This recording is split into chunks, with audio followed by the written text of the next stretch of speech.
Boys, 1 week to go. How are you feeling at this stage? Oh, I'm feeling pretty good. Finally feeling like it's happening. You know, we got our bikes, we got our gear. We're actually doing this now. It's gonna be nuts, it's gonna be crazy, it's gonna be awesome. Feeling a lot better than I was right after winter, my first 50K ride. I was a little nervous at that point, but you know, a few thousand kilometers under the belt now, feeling pretty good. Feels like we're still in training, but the race is almost here and training's almost over. It's going to be a hard switch in mentality to get out of training mode and into race mode. I think I feel the same.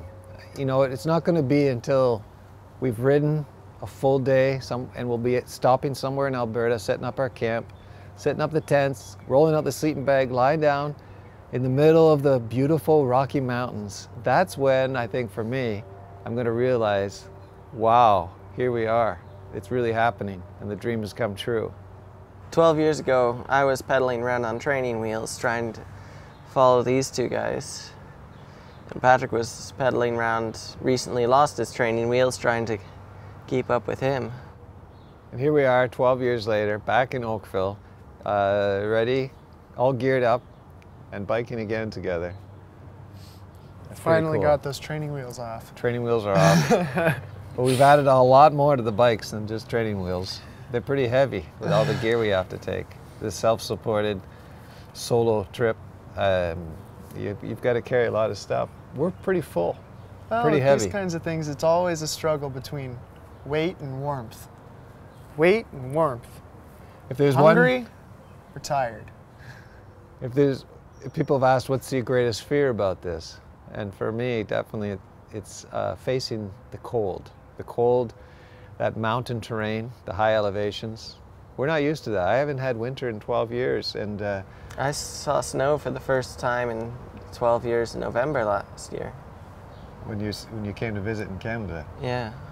So it'll be a challenge to stay warm, but hopefully now we've got the right gear, the layers.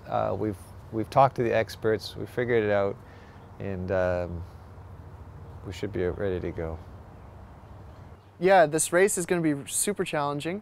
We're looking at a lot of mud because there's been a lot of snow, which is, you know, we're not super excited about mud, but it's going to be beautiful terrain and it's going to be a challenge. We're rising up to this challenge. And I think my dad's going to do great. He's been training hard. He's got the right equipment and he knows what he's getting into. He's got the right mindset, and we'll be able to push through this.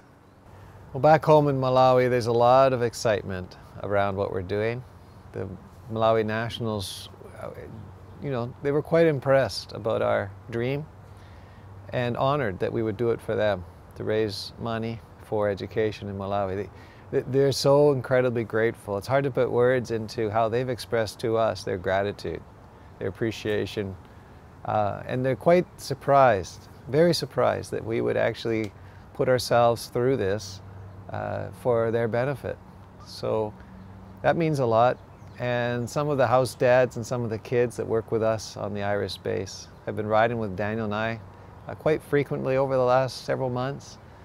Our last ride in Malawi before we left for Canada a couple of weeks ago, they joined us, just again showing their appreciation for what we're doing. They had a hard time keeping up, but the point was they were out on the trails with us, and that was very, very meaningful to us. They're going to be riding while we're here. They're hoping to have somebody riding every day while we're riding, and so they can understand, and they'll be cheering us on. They'll be getting the reports of where we are exactly and what our day's been like as we send reports. They'll be with us every kilometer through this journey.